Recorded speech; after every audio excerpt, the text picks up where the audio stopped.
said no. Sapphire Waterfall. It's a waterfall made of sapphires.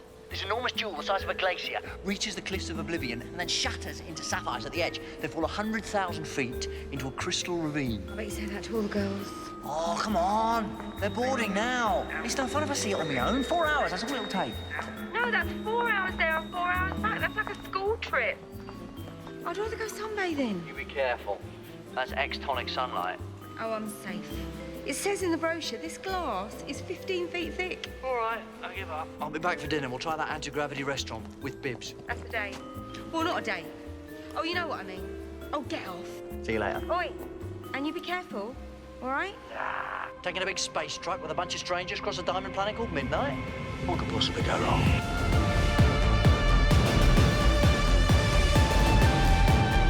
Hello and welcome to Who Watches Who, a Doctor Who podcast with me, Matthew, and as always, I am joined with... Hello and welcome to Doctor Who.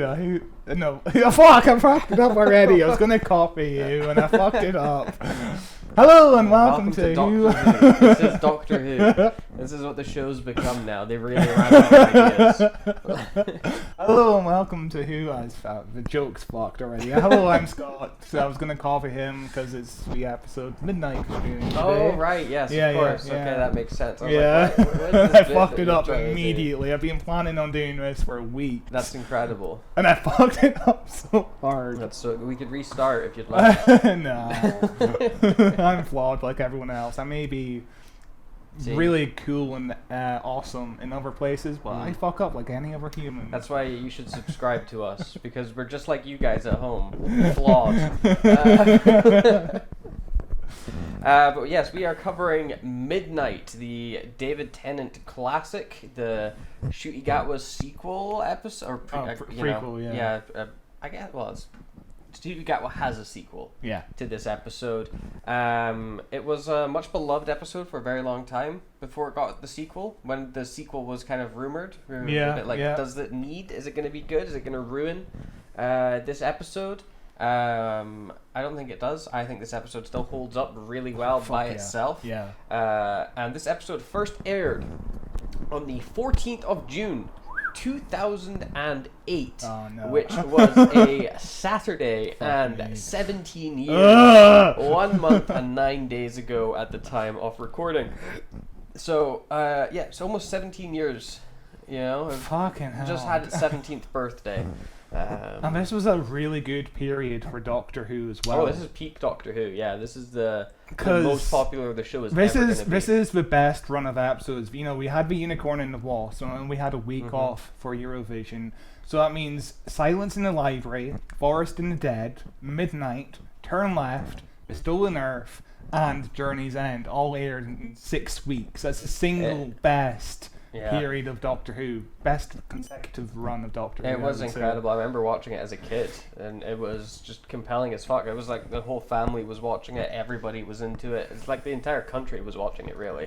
It was remarkable. It felt, you know, we've covered the finale and stuff before. It's very much like Avengers-esque. Yeah, we've covered Turn Left, The Stolen Earth, and Journey's End. Just great. Just the best period of Doctor Who. It's insane, yeah. It's the reason why everybody thinks of David Tennant as Doctor Who, and why they think of, like, you know, I remember I liked it when David Tennant was the Doctor, because, like, that episode run, that era, just unmatched. You know, I was 10 years old when this episode aired, just old enough to appreciate what they were going for in Midnight. You know, if I was any younger, I think it might have been lost on it. But I think because I was 10, I didn't get it completely, but it was almost perfect enough as a 10-year-old. I was 8. Fuck me. And I remember it being very scary. Yeah. It was a very scary time. And I loved it. I loved a scary episode. The U.S. president at the time was one George W. Bush in his last year as president, and Gordon Brown was the prime minister, the last Labour prime minister until Sir Keir Starmer. Wow, what a fun time. We did run, we did run a campaign when we were trying to get elected in the last election. That the last time we were in power, David Tennant Yes. was the Doctor. Yes, they they did. used David Tennant Yeah. in their marketing, Yeah. which everybody is using David Tennant nowadays. Even Doctor Who. Doctor Who just does not stop using It's- glimpses of David They Tennant. need to bring him back. David Tennant is the only thing that keeps Doctor Who alive on TV, which I hate. It really upsets me. But in the movies, Oh, people God. were going to the cinema. I have the US and the UK. Uh-huh. Do you want to guess the US first? Okay, what was so- going on? I don't look these up. Mhm. I don't like to cheat, but I've been thinking about this for the last few days. I Okay. like to try and prepare my mind of what came out in July Yeah. of 2008. Oh, this is June. June. Fuck! I fucked it up already. Because I was gonna guess The Incredible Hulk because that came out Okay. in July, but now I'm fucked. Okay, well, I will tell you. I know Iron Man is probably in the top 5 I will somewhere. tell you that the Incredible Hulk Yeah.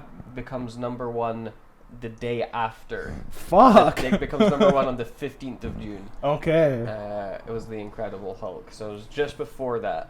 Okay. Just before that. Yeah, it's a Fuck. classic. It's a in the US. classic. In the US one, family classic. Family classic. So it's Yeah. not The Dark Knight. That was going to No. be my next guess. No, it's not The Dark Knight. Think animated. Animated. Is it Pixar, Disney, DreamWorks? It's one of them. One of them. That's the what did DreamWorks come out Mhm. with?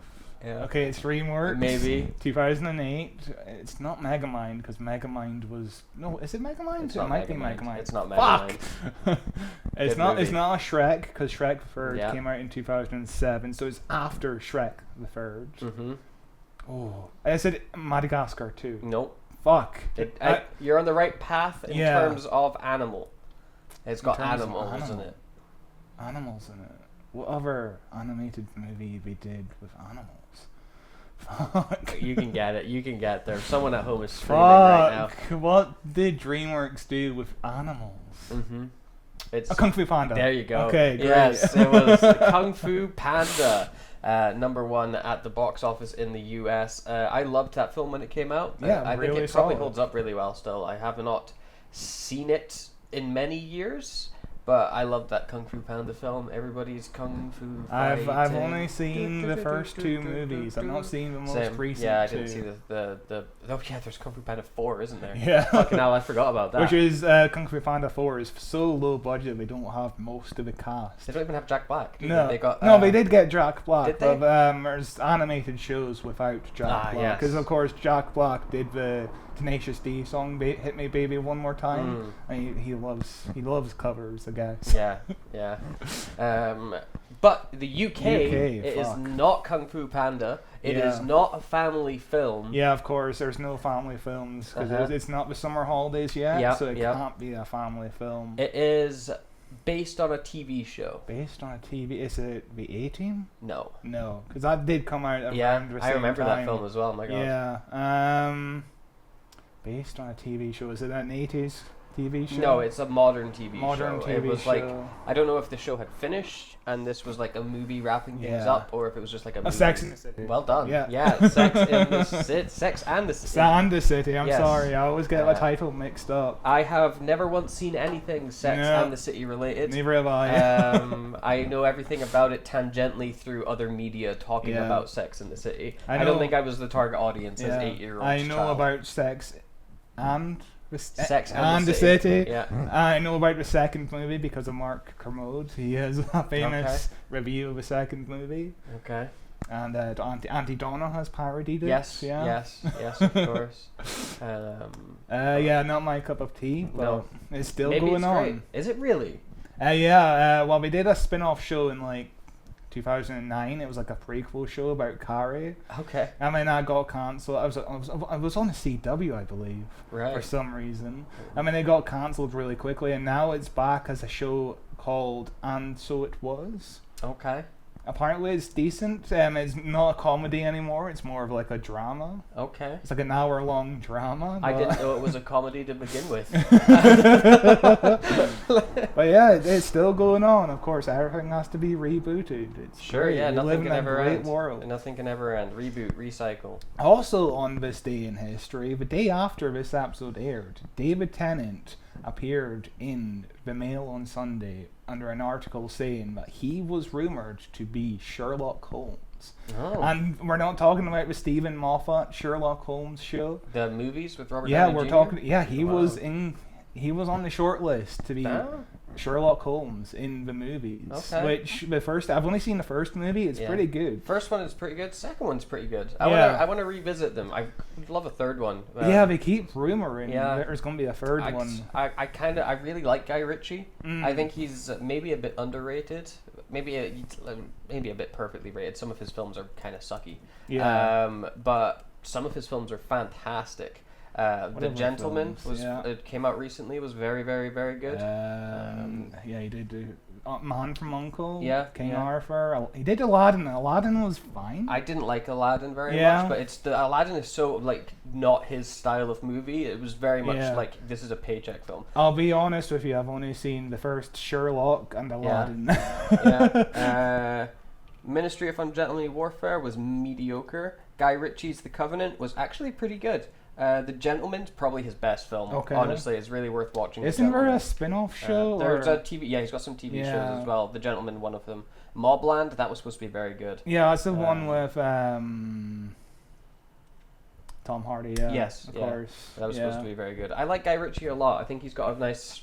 He's style. got a young Sherlock in Okay. development To be for a- Prime Video. All right. Okay. Okay. And the cast is nobody I've ever heard of. Is Yeah. Maybe- Colin Firth, No. but yeah, Maybe this is their way of continuing yeah, Doing the very movies. bizarre. since they can't make the third one because Robert Downey Jr. is too expensive or too busy. Is he Oh, yeah, I guess he's still doing Doom. Doom, yeah. Which I'm still not sold on. It seems as not quite as desperate as Billy Piper as the 16th Doctor, but almost as Same sort of desperate. energy. Yeah, same sort of energy. To me, it feels like David Tennant being the 14th Doctor. Yeah. You know, that's the kind of vibe that it gives, where it's like, okay, you're bringing this guy back. We all kind of know why, but it's probably going to be okay. It's when they bring him back again. Yeah. Or, you know. But of course, David Tennant almost getting the Sherlock role was kind of his trying to get an American career in movies. Yeah, which he's not super done. No, he's he's kind of. God, I hate Wikipedia. What has he done since Doctor Who? St. Trinian's 2. Terrible. He's done How to Train Your Dragon as like a voice. He has like Okay. 5 lines. Okay, I didn't even know he was in that. He's done Fright Night, which is a pretty decent film. It's got Anton Yelchin, who Okay. really R.I.P., sadly. R.I.P. Yeah. I think I'm probably older than Anton Yelchin now, which is That's insane, insane. I have a movie behind you called Dying of the Light, which is a Nicolas Cage movie that's got Anton Yelchin in it that I'm yet to watch, but it sounds weird. Yeah. Nicolas Cage plays it's like a CIA agent Okay. with dementia. Okay. Who starts seeing this terrorist that he like arrested around the place or something like that. Okay. And so I'm like, this sounds excellent. Are you telling me that Nicolas Cage has been in weird movies? That doesn't sound quite right. I love Nick Cage. He's an icon. He was in The Nativity 2, Danger Terrible. in the So Manger. shit. That film's insane. He plays twins in that. Yes.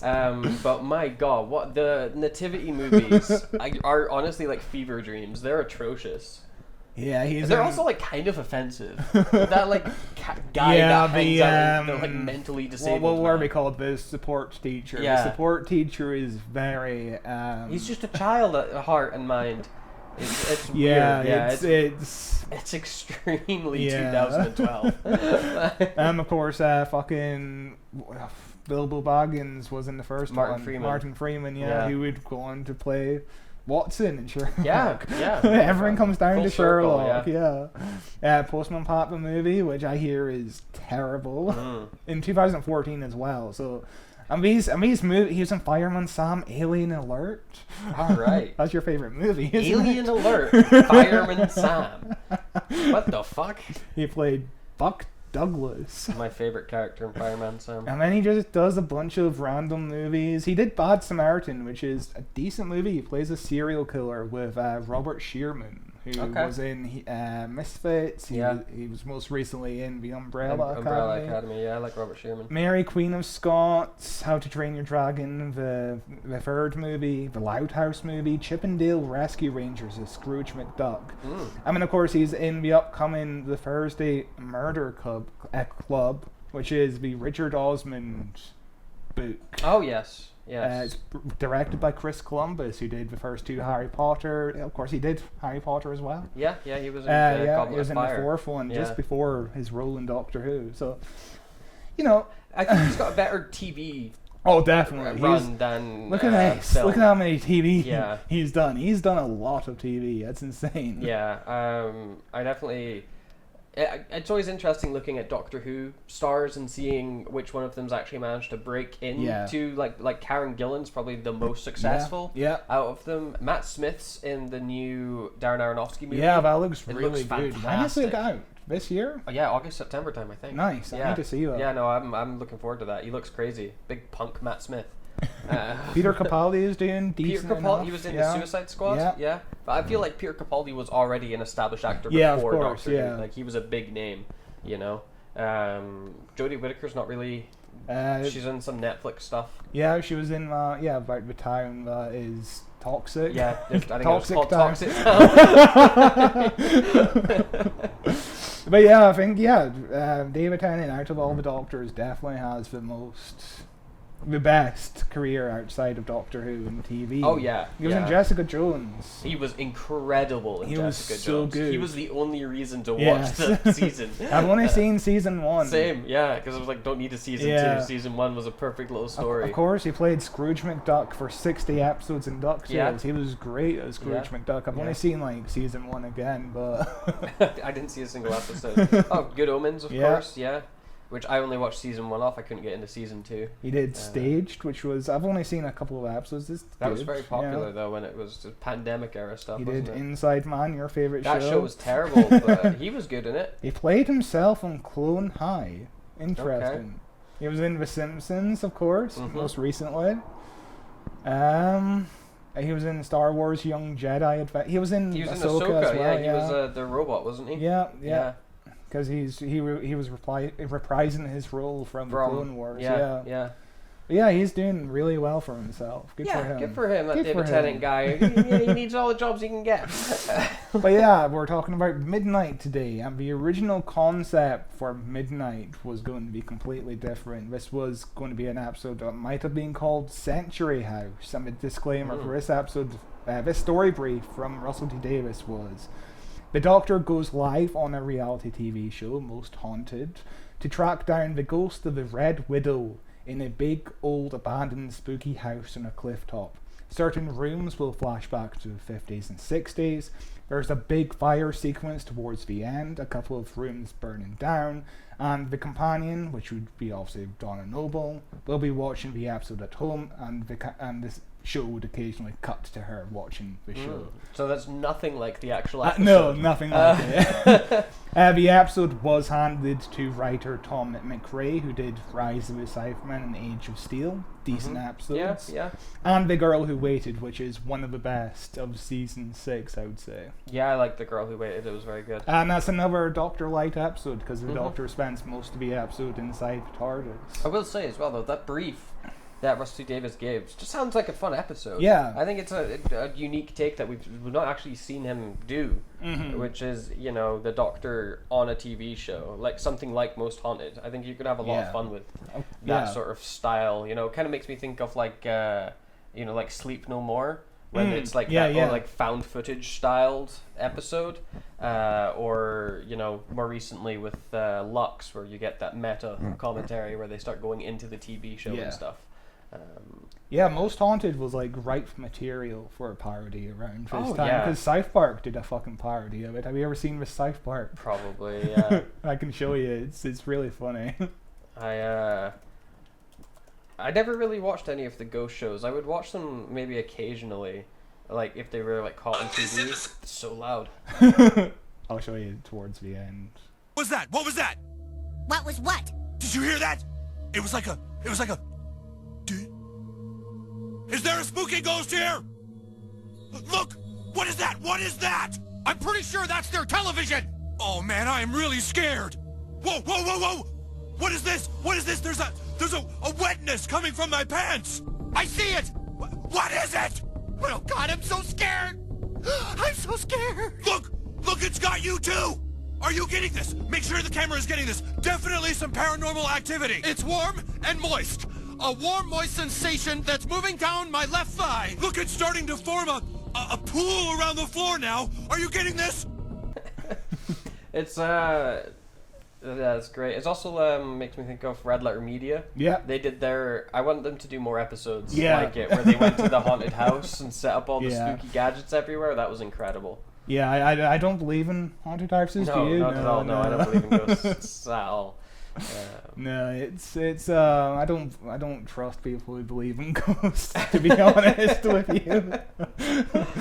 But by the 27th of September 2007, Russell D. Davies realized the episode just isn't working. It's too close in tone and style to The Unicorn and the Wasp, which of course also is set in a big old house. Yes, yeah, of course. So, and those episodes would have been aired back to back, so yeah. But, you know, he says the script was really good, and I'm surprised Big Finish haven't adapted it for an audio play. Or even just redone the episode and brought it in with a different doctor. Yeah. I think like that's an interesting enough idea that it could still be Hyde. relevant. Hyde was set in a haunted house, wasn't it? In the Moffat era, Is that the one season with the 7. weird kid? Hyde was... Or the dolls? 2 seconds. It's this episode. The doctor joins a ghost hunt. I fucking don't remember that episode at all, apparently. It's the one with the lady from The Devil's Hour, with that TV show with Peter Capaldi. Jessica Rain. It's the Jessica Rain episode. No. You don't remember this episode, yeah. Oh, okay. I kind of recognize the monster. Yeah. But yeah, I don't really remember any ins or outs of that episode at all. It's been a very long time since I watched that. But yeah, Russell D. Davies basically realizes, oh fuck, I have to write a last minute episode. Fuck. And he wound up writing Midnight and Turn Left in the span of 2 weeks, which is fucking incredible because those are like 2 of the best episodes of the show. Like, those episodes are probably in the top 10. Yeah, of modern. Of modern. Sure, it's insane how good those episodes are. Yeah, they're real good. And he wrote them both back to back in the span of 2 weeks. He was like in his prime. That's like probably peak Russell T Davies, you know, and he's just in his full Doctor Who writing mantra. God, I wish we had him back. I miss him. I think it's 17 years ago. Yeah. I just don't. It's interesting. I saw an article, or not an article, like a Reddit post or something that was talking about why is it that so many directors, and I guess you could do it with writers as well, seem to just get worse as they get older. Instead of you would assume that they would just improve their craft and get better, but apparently there's just a peak, and then you kind of just start parodying yourself. But I think I saw the same Reddit post in fact that had a picture of Steven Spielberg. Yeah. Which I haven't seen a lot of Spielberg's recent films, but yeah, I would Fablemans say was pretty good. the last film I saw was Ready Player One, I believe. I didn't see that. No, I didn't. It was okay, but it was like, you're just really parodying your own work here. I mean, that's what Ready Player One is, though, yeah. So Russell T Davies was inspired by an episode of Star Trek: The Next Generation that he had only read the description of. Okay. He read this description in Radio Times a decade prior, and the episode is called Damok. Okay. And the description on Radio Times read, the Enterprise receives a signal from the children of Rama, an alien race with no history of violence, but whose language has been classified as incomprehensible. I believe they speak in metaphors.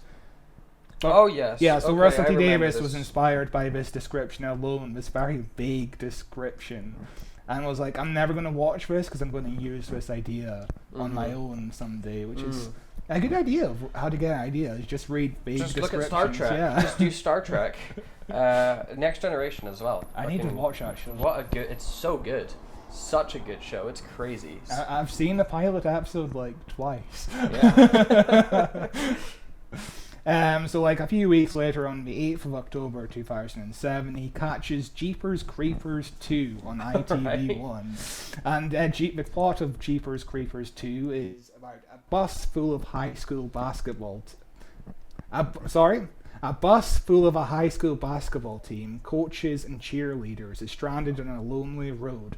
They are soon attacked by a creeper, a winged, flesh-eating monster that rises every 23 years. So vaguely similar. And Russell T Davis is like, fuck, they stole my idea 5 years ago. Those time-traveling Hollywood bastards. Which, yeah, every idea has been done. Sure, there's no original idea. Yeah. Yeah, you can find basically something similar in everything. But by the 8th of October 2007, Russell T Davis has a clear vision of what the episode should be about. He's basically in The Writer's Tale, which is a really good fucking book. I need to lend you one day, because it's just emails and emails of just his writing process. And in this book he says, you know how it drives you mad when people repeat what you say, or in my case, try to repeat what he says. When kids do it, imagine that not stopping. 40 minutes of it, inside a box with the lights failing and the heat rising and the paranoia building. And this woman with wild staring eyes will not stop repeating. Yeah, that's a fucking good premise. Yeah, yeah. And when he pitched the idea to Phil Collinson, he was like, ask me a question. And Phil Collinson was like, knock knock. Russell Davis was like, knock knock. And he kept on repeating and repeating Phil Collinson to the point where Phil Collinson basically went mad and asked him to stop repeating. Because when people do repeat you, it's... Sure, it gets annoying quick. Yeah. Yeah. It's like the why game, Yeah. When people are like, why? Why? Why? Why? Why? Why? Yeah. So Russell T Davis realizes how hard it would be to shoot this episode. For example, Sky's actress will basically have to learn the entire fucking script. But luckily, obviously, she does a lot of ADR and she has a teleprompter on set to help her out. So in the end, it wasn't as hard as it seemed. Yeah. But this episode got adapted multiple times unofficially in a play format, in a theatre format. Oh wow. And so, so watching I've seen clips of this, and the actress who plays Sky, they basically have to speak slower so that she can copy them at the exact same moment, which Yeah. is fair enough, because Yeah. that would be fucking difficult You to just do. need to just rehearse Yeah. like non-stop, and even then it'd still be difficult. But basically at this point, Russell T Davis has no fucking idea how it ends, and he's scared of commissioning himself to write the episode because he just does not know how to Sure. end it. Yeah. Which is fair enough. So between the 13th and the 14th and the 17th of October 2007, across these 3 days, Russell T Davis writes the entire episode from start to finish, which is fucking insane. Writing an entire script in 3 days. Yeah. He writes the episode over 3 days. Russell T Davis realizes that the episode should be a balloon debate, which a balloon debate is a debating activity where participants argue why their chosen person, concept, or item should be saved from being thrown out of a sinking hot air balloon, which is a good concept for an episode, because that's kind of like the trolley problem. Yeah. And it's a problem that I don't think I've seen before too often. Not too often. I'm sure there's probably like similar things of like, we should kill this person but we shouldn't, or like how do we get who do we decide? It's like Sophie's Choice, like who's gonna live, who's gonna die. But the type idea deal. of somebody getting thrown out of the ship adds so much fucking tension, especially when they fucking turn on the Doctor himself. There's kind of similar. I just finished watching Squid Game season 3. Which Spoilers. yeah, but they have kind of similar ideas set up where there's like a game going in where they're like, we only need 3 people to die in this game for us to pass, so we need to decide on who are the 3 people that we're going to team up against to kick off. And it's that same sort of like tension and debate where you're like, oh shit, okay. Is it good? Is it still good? Season 2 was really good. Okay. Season 3 was pretty good. The ending was a little bit silly. Also, there's a CGI baby throughout like the entirety of season 3, and it was so distracting. I'm excited. And the ending is basically just setting up the US spin-off. Yeah, the David Fincher one. Yeah. But it was alright. I enjoyed watching it. I've seen the ending because, of course, the internet will spoil that for Right, me. yeah, So yeah. I know who appears in the alleyway. Yeah, I yeah. won't say. But Russell T Davies points out that Midnight is an episode with very few jokes or conversational riffs, which is something that's very rare for a Russell T Davies script. You know, this is a very fucking serious episode. It is serious and spooky, yeah. And it is captivating. Like, holy shit, you are just glued to the episode the entire time. Like, I never felt my mind wander once, and this is like one of the rare Doctor Who episodes.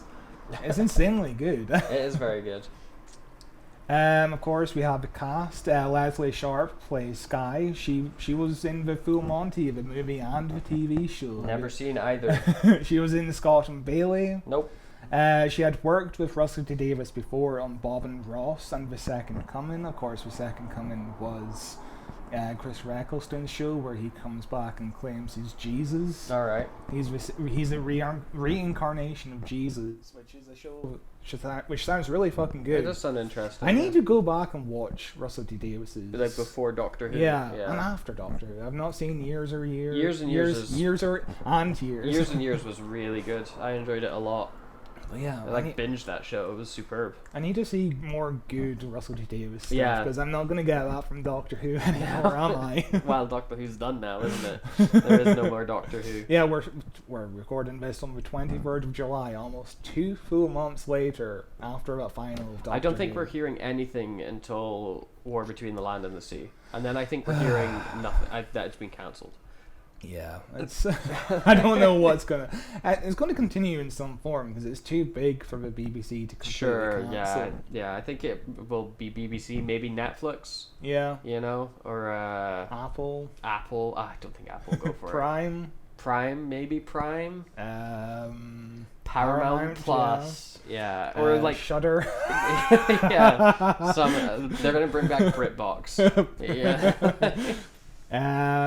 So she had worked with Russell T Davies before. She needed some time to agree because of all the line learning. I can imagine how fucking tense that would be to read the entire script and realize that every page, every line says the Doctor and Skye. Yeah. That's so difficult.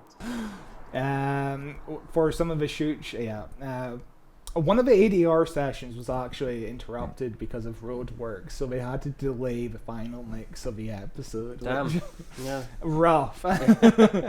We also have Ricky Aola as the hostess. Yes. She is famous for being in Holby City. She got 2 weeks off to shoot on Midnight. Nice. So she was also in Black Mirror, the national anthem. She was in the Noughts and Crosses TV series, and she also played Hermione Granger on the West End production of Harry Potter and the Oh, Cursed right. Child. Is that her? So she's the person that everybody got upset about. Yeah, that'd be playing her. Interesting.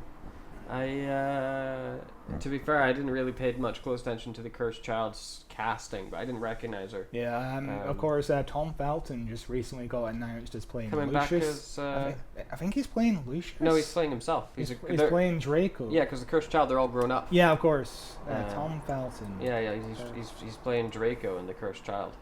Yeah. Yeah, okay, he's I heard he was playing Lucius Malfoy for some reason. You heard wrong. Oh no. But no, yeah, he's playing himself again, which good for him. Yeah. Yep. He's keeping it going. Needs the money. Needs work. Of course, we also have David Troughton. Okay. Of course, he is the son of Patrick Troughton. Yeah, Yes. We previously talked about him in The Enemy of the World and the War Games. Yes. He has. I need to show you his Wikipedia page because it is just non-stop in television. Just look at all this. That's a busy man. And he just does not stop. He's still working consistently to this day. Good for him. He is a good actor. He's 75 years old and he is still kicking it. He's Yeah, doing a good for great him. job. Originally, Sam Kelly was cast. I don't know who Sam I have Kelly no is, so idea. don't ask me. No. But Sam Kelly got into a car accident and broke his leg like days before they were starting to shoot. That's brutal. So David Troughton agreed to do the production just 2 days, with 2 days notice. No. And this is a tough challenge for any fucking actor. Like, you're in this small set for 10 days, and you're recording this episode from start to finish Yeah. in chronological order, and and you're just on this small set, and you're going as I think it would be mad as fun. the It would kind of feel like theater. Yeah, you yeah. know, for Yeah. sure. And of course, David Troughton does do a lot of theatre, so he's probably used David to the Tennant challenge. as well. Yeah, Yeah. yeah. I imagine most of his cast does theatre, I think most actors do theater when they're not on TV. especially in the UK. Yeah, it's like, you know, I haven't seen this actor in years. What they've been doing? Oh, they've been in theater. Yeah, I keep wondering what Arthur Darvill is Yeah. doing. Theatre. Theater, he loves it. We have Aisha Antoni as Dee Dee. She was in Grange Hill, Holby City, and she's now a series regular on Fireman Sam because Oh. that show is still fucking going on. Hell yeah, it's a classic. Iconic And show. She also did the animated Dalek show. Okay. Do you remember in 2020 it tied into Time Oh my Lord god, and the Victorious? animation was atrocious. Yeah. Yeah, it She's was in like, that. Yeah, it was like the most hideous show you've ever seen in your life.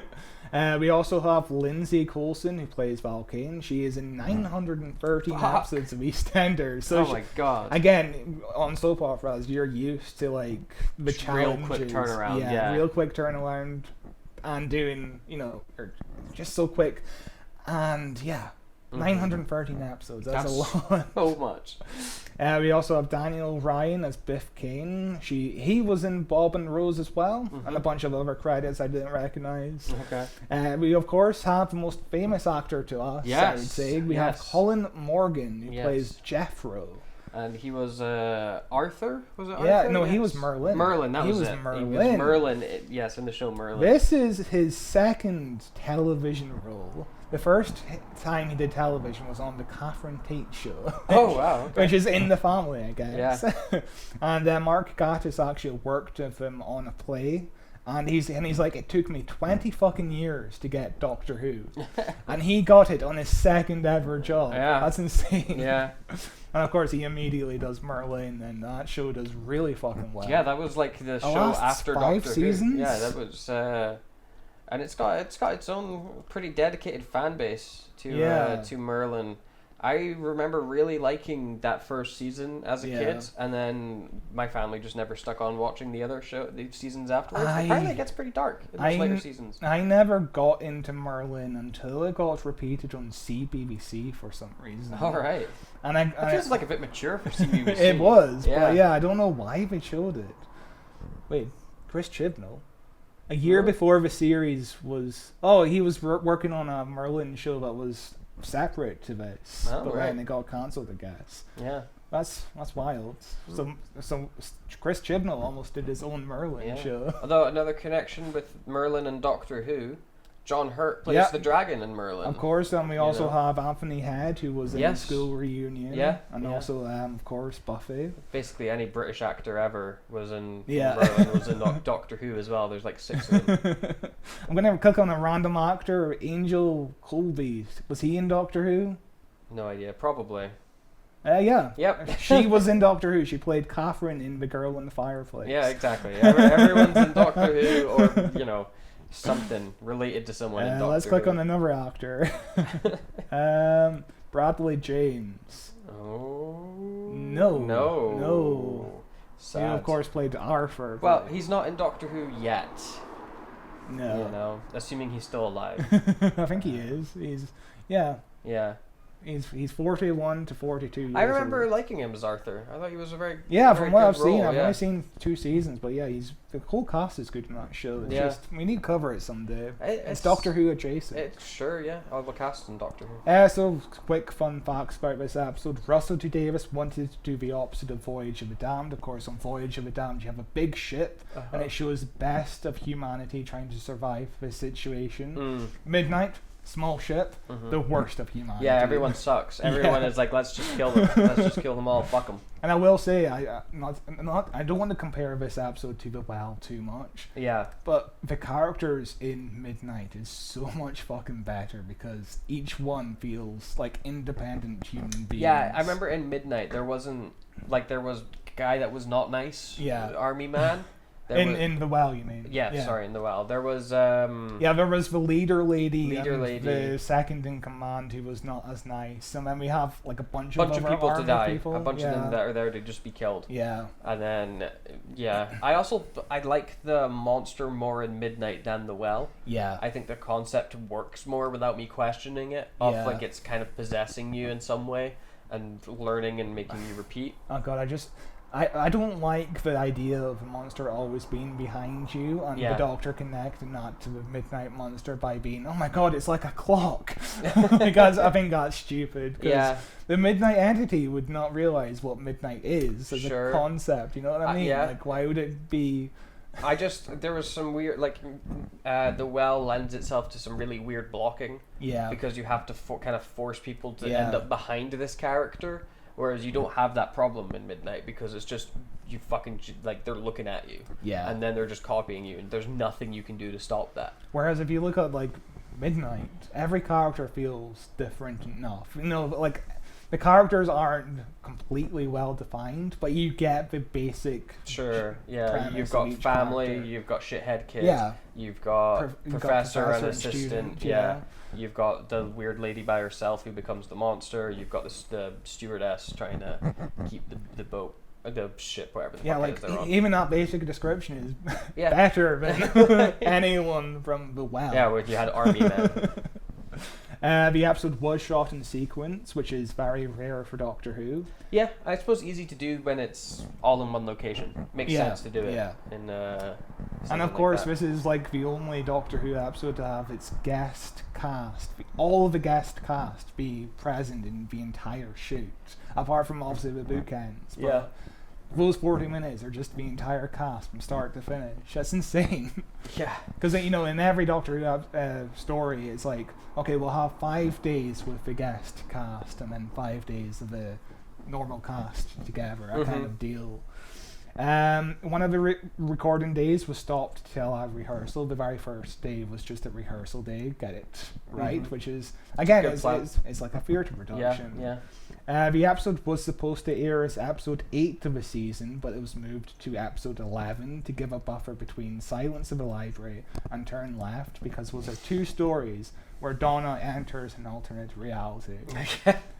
So, you know, it's a case of I don't want Stephen Moffat to rewrite his script, so we're just going to do a buffer. Yeah. It was an accident, let's just do a buffer. Yeah, no, it works out well. One of the scenes, of course, lasted 45 pages, which might be the longest scene in Doctor Who history. That's crazy. That's like a whole episode for one scene, you know? It's the first story since Genesis of the Daleks to not feature the TARDIS. And it's the second episode where the Doctor has no companion, which of course the first being the Deadly Assassin. And I think the next one would have been The Waters on Mars? Because the lady in fucking 2 seconds. Because the next Doctor you can kind of count Mr. I don't know. Yeah, the next Doctor is would be companionless. The whole specials apart from the end of time, I guess. Yeah, it's him without a companion. Planet of the Dead. That's the whole idea of the specials. Is the Doctor without a companion going mad. I was going to say the next one was, of course, Heaven Sent or Hell Bent, whichever episode comes first. But that's even wrong then, because we also have a snowman and I don't know what it's happened a bunch. Yeah, it's happened a bunch. Yeah. The working titles for this episode is Knock Knock, which I think became a series. Yep, Series 10, Episode 4, Knock Knock. So Moffat stole this title. So we have Crusader 5. We have Crusader 50, which it was originally going to be episode 50 of the series if it stuck to the episode 8. Yeah. But then it got moved, so it's now 52. We also have Crossing Midnight, which... Yeah, I get it. Midnight works better though. I think. Midnight is like just more ominous. Yeah. But yeah, that's our writer's corner. A very long one today. Yeah, it was a super long one, but that was a pretty interesting time. Now we're going to dive in and talk about the episode more detailed and scene by scene. Why are you repeating? Why are you repeating? What is that, learning? What is that, learning? Copying? Copying? Absorbing? Absorbing? The square root of pi is 1. The square root of pi is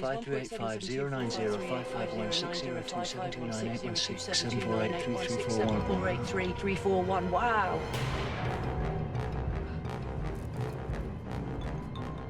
That's impossible. But that's impossible. Couldn't repeat all that. She couldn't repeat. Tell her to stop. Tell her to stop. She's driving me mad. She's driving me mad. Just make her stop. Make her stop. It's gotta be a Stop trick. her staring at me. It's gotta be a trick. Shut her up. Did you That's plan that? impossible. Stop That's talking. impossible. I'm telling you whatever your name is. Now stop it. What's wrong? What's wrong with her? She can copy anything. She can copy anything. They just don't do something. Make her stop. You're scaring my wife. 666. 666. It's different. You silly. She's something else. They just don't do something. Make her stop. Make her stop. Okay, so the episode begins with a lovely phone call between the Doctor and Donna. This is basically the only time we're going to see Donna until the end of the episode. Basically, the only time we're going to see special effects in this episode as well. Like, we had leftover special effects, and we're like, let's just use it at the start.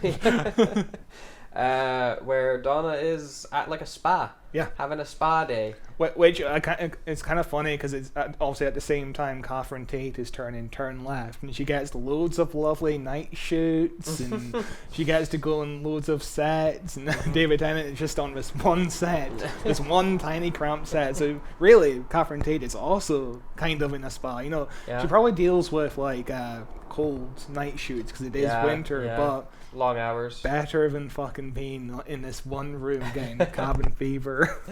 But she's like, I don't want to go with you, Doctor, because I want to sit and relax. I don't want to go in this little shuttle with you. That sounds terrible. And the Doctor's like, okay, fine, I'll just go by myself. Make sure you stay safe, Donna. Yeah, and of course. He's like, Of course, we get a great trailer line taking a space truck with strangers across a diamond planet called Midnight. What could possibly go wrong? I'm pretty sure that line plays in the trailer It's from the perfect. last week's episode. And it's like it's a wink and a nod to the audience. Yeah. You know, like what could go wrong? Obviously, Yeah. we've seen 52 episodes of Doctor Who at this point. Everything goes wrong. It is it's a pretty good, I think, intro into it. Yeah, I of mean, course. the theme song. This cold open ends with green screen at the right side of the screen because they forgot to do a special. They forgot to cover the green screen. Yeah, although I don't think it's that noticeable. No, it's not noticeable. I think it happens so quick. Yeah. You get distracted by the intro. The best version of the Marigold theme song with the drums. Yeah, it's a good theme song. I really like Shooty Gatwa's. I think his theme song Yeah, is pretty fantastic. it's okay. Yeah. Because I've been bouncing around, having watched that, and I'm still going through Modern Who with my girlfriend. We're still on Christopher Eccleston. Yeah. Taking our time through it. But we've watched some Capaldi recently Okay. with whatever the fuck episode we just did. Yeah, we just Return did. of Dr. Mysterio. Yeah. His theme song sucks. Oh yeah, it's It's the way too worst. high-pitched, It's too but, waily. Like having Capaldi, Shooty Gatwa's one. It's very I good. also don't like the Matt Smith theme song. I'm It's- sorry. it's alright. It's not as it's good. like missing a couple of elements. I don't like the thunder and the lightning sound effects. I don't mind the thunder and lightning, but it definitely doesn't hit as hard No. as Gatwa's or Tennant's for sure. No. But of course, we get into the airline. We get Yeah. onto the airplane, and there's peanut jokes. The hostess hands the Doctor some peanuts, and she says, Some It products may- may contain yeah. nuts. Yeah. "Yeah, which Which they say on packets of peanuts. Yeah, It's yeah. product may contain nuts. I think it's hilarious. Also, Um, they don't. I think there's a lot of airlines that don't even give peanuts nowadays, which is Yeah, I don't think I've ever been offered peanuts. yeah, which is fair enough because peanut allergies is just too serious. Like there's that story of like this one girl who became paralyzed because somebody just opened a pack of peanuts close to her on an airline, Yeah. which Imagine being allergic to peanuts. that sucks. I love peanuts. They're so good. But of course, the Doctor says the line "Allons-y," which Allons-y? saves him at the end. Allons-y. Yeah, because he says Allons-y, which of course the monster doesn't say whenever I'm he like, thinks he's the monster. this episode is perfect because every line feels like it's concluding to something towards the end. Like every fucking look somebody gives the Doctor throughout the episode, every question somebody gives the Doctor, it feels like it all comes back towards the end. It's a really well-oiled machine, this episode. It is very good, and I think I like how fast this episode is. Yeah. You know, like it does not waste time. We're before the episode begins with the cold open. It's the setup. Hey, I'm going on this ship. Yeah. Rest of the episode, I'm on the ship. Yeah. And I'm getting to know the people. Something goes wrong. Dealing with the thing that's going wrong. And the know? escalation in this episode Yeah. just keeps ramping up. We don't spend too much time on one concept. You know what I mean? Because, you know, we open up, we get introduced to the characters, and then something goes wrong. The ship stops. The Doctor, there's more time to explore. The Doctor goes to the blah blah blah. More time. There's a shadow. More time. Oh my God, knocking. More time. Yeah. Just the escalation in this episode is perfect. It's perfectly paced. It's again 3 days. I'm surprised. It's Sometimes I guess when a good idea comes, you know, it comes all at once. It's just insane how well oiled this episode is. Yeah, it's very, very good for sure. But of course, we get introduced to Professor Hobbs and Dee Dee. Hobbs is immediately dismissive of Dee Dee, being like, "Don't talk to a man," etc. Yeah, it lets you know their relationship immediately. Yeah, and it's interesting in this episode because the two black characters are both kind of subservient characters, you know? Like, Dee Dee is an assistant to the professor, otherwise she wouldn't be able to go on this trip to Planet Midnight. Yeah. The hostess doesn't even get a fucking name, and she's just obviously a hostess. Actually, not really. That's the whole point towards the end of the episode. No one knows her name. No one knows her when name. She dies. Yeah. Right. Yeah. So, and obviously, I think the two black characters kind of being in this kind of role comes back towards the end with a whole prejudice kind of thing that comes in at the end with the. We'll get into it, obviously. Also, Professor Hobbs says he's been on this expedition like 14 times, and he says that to the 14th Doctor. Of course, the Doctor spots Skye sitting very alone. Do you know her backstory? Do you know Skye's backstory? But Skye's backstory is that she's about to commit suicide on this waterfall planet, which sounds, you know, committing suicide on a waterfall planet sounds kind of soothing, you know? Sure. You can imagine her wanting to jump off a waterfall. Yeah. Right? I would hate to jump off a waterfall. the landing afterwards, I reckon, would be pretty gnarly. You know, and what if you don't die? But yeah, okay, I didn't know that she was going there to commit suicide. I assumed, you know, I knew the story that she tells. Yeah. Which is, you know, I had this girlfriend, we broke up, she left me. And when the Midnight Entity is about to possess her, she's like, she said she would get me, which suggests she's fleeing from a abusive relationship. Yes. Which is not explicitly said, but you can put together the pieces. It's really solid. That's why she's alone. But it's really smart. It's smart, right? And you don't have to sit there and explicitly say, this character is alone. That's why the Midnight Entity went for her. You know? We get an intro to the Kanes. The son doesn't want to sit next to the parents. The mum is really excited about slippers and juice boxes. Like, you know, that's little character details. That's really perfect. You get to know these characters before the traumatic experience happens. You get enough of what they're like as normal people. Yeah, they feel like a family as well. I don't know if I really Merlin kid. I don't know if I super like his character. Kind of like I like him enough. I think he's fun. Yeah, but he's like edgy teenager, annoying. You know? But you know, it feels semi-realistic. Yeah. I'm surprised that the dad is the biological dad. I feel like I was expecting one of them to be like, it feels more like a stepdad kind of situation. across this episode to me. I don't know, I can't even say why I feel that, but it's just my gut feeling. Yeah.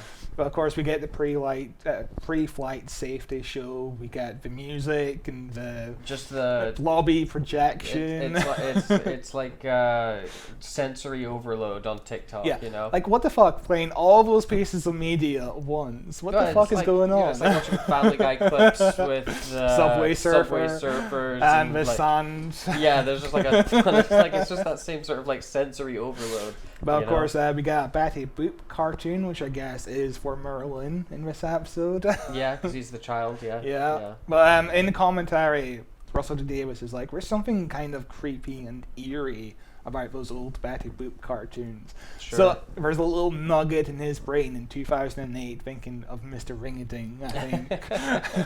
Yeah, old cartoons are creepy and strange. Oh my, the Maneva Moocher cartoon of Betty Boop is incredible. Yeah? Have you ever seen it? No, I've not. I need to show you. I'm going to show you a clip of it. Him though he was cocky, he took her down to Chinatown. He showed her how to kick the gong around. Showed her how to kick the gong around. Ari, ari, ari, ari, ari, ari, ari.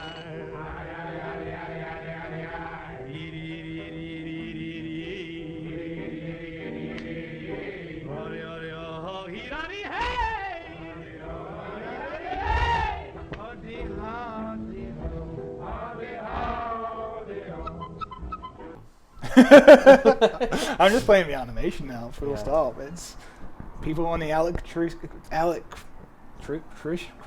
what do you call it? Electric chair? Electric chair. Yeah.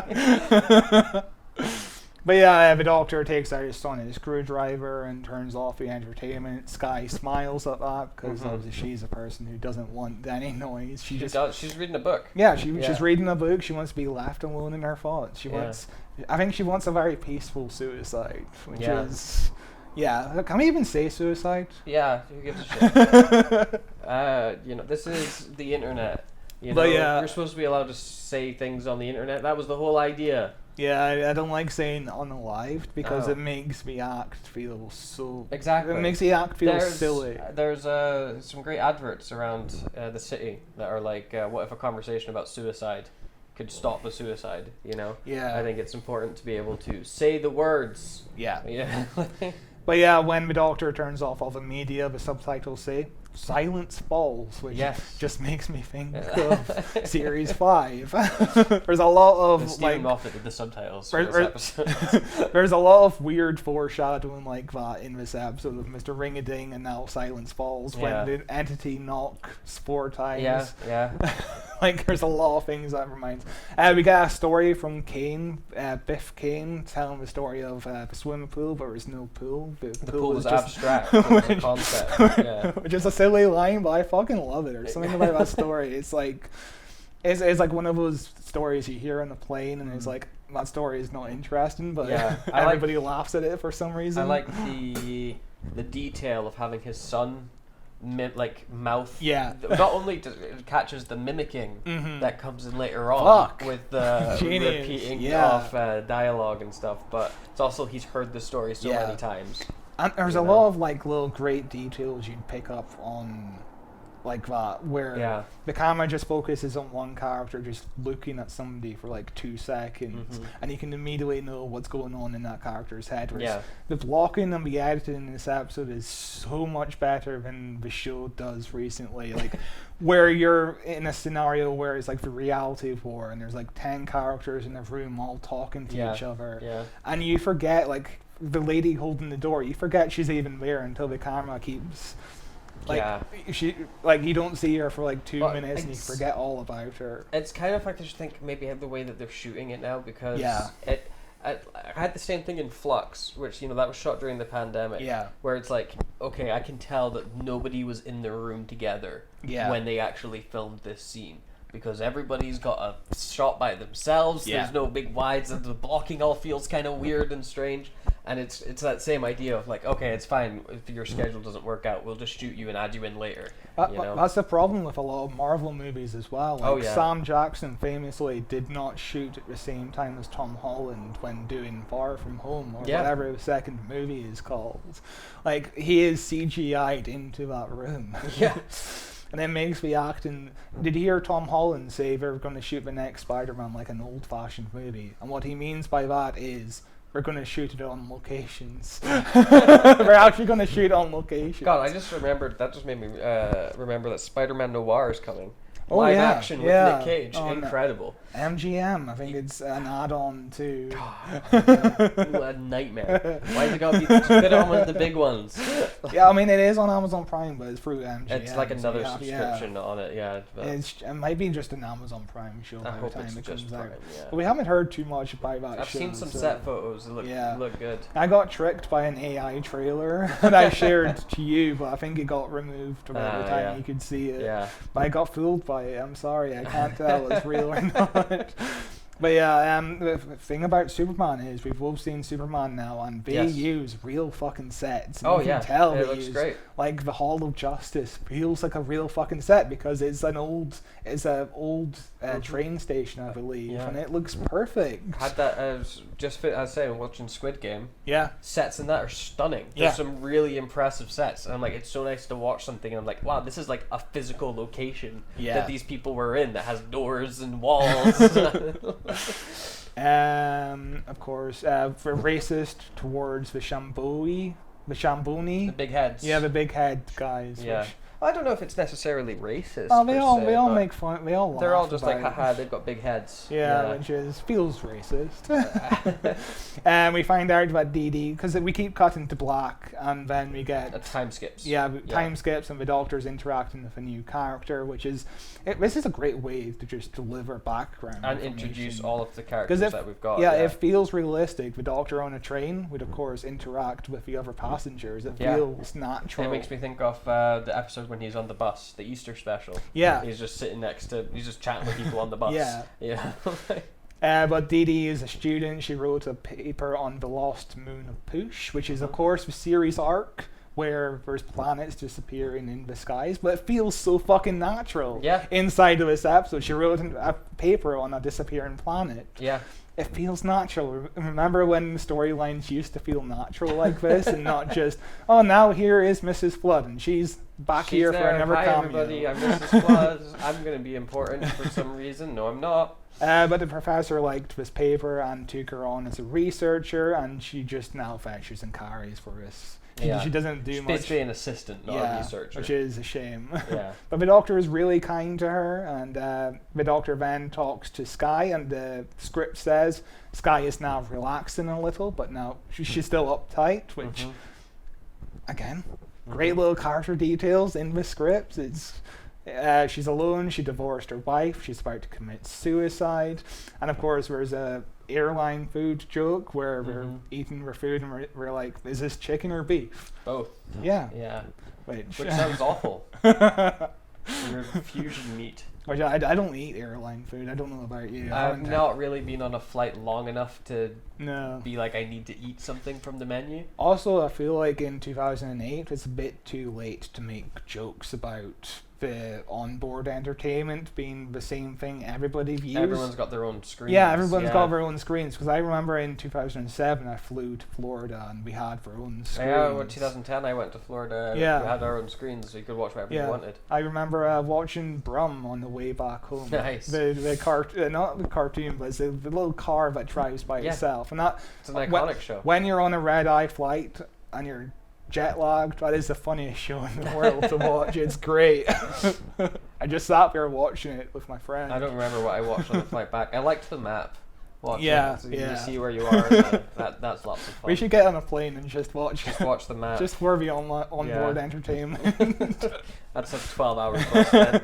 But yeah, I think I watched The Croods for the first time in 2013 when I flew to Florida. Nice. Yeah, and, Big Bang Theory, Friends, a lot of those kind of shows. Yeah, it's the most recent flights I've been on have only been 2 hours, so They didn't have any No. screens or anything. It was just very cramped. We all watched Marley and Me. My mum cried. Yeah. It's a sad movie. Yeah, well, film to watch on a plane. Miserable. But Hobbs gives a presentation here talking about how old and unexplored the planet is. And Hobbs is like, no one had come here in all eternity. No living thing. Jeffro makes a great point. Jeffro makes a lot of good points throughout this episode. He's like, how do you know? I mean, if no one can go outside of this train, how do you know that nobody can live on this planet? Yeah, and it's a fun concept. I've just finished reading a book called Project Hail Mary, which has got a film coming out soon, which looks pretty good.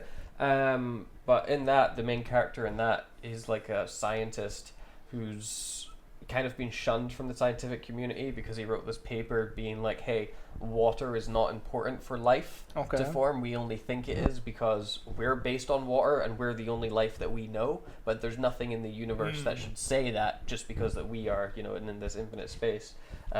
Which I think that, it's kind of what Jethro is getting at. It's like, just because we couldn't live out there, and, doesn't mean that nothing could live out there, which is it's a fun, to get that sort of outsider perspective.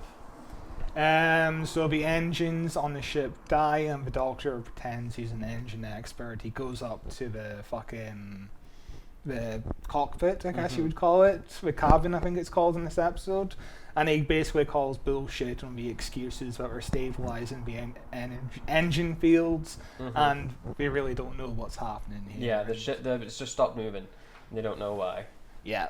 They're going to be waiting a while. The Doctor convinces them to lift the screens so they can see the midnight planet. And this is like the last special effect shot of the episode.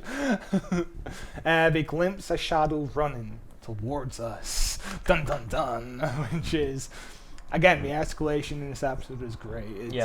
And you don't even see the shadow. And you don't even see the monster. It's great. Which is what I liked that they did in the well as well. Nice.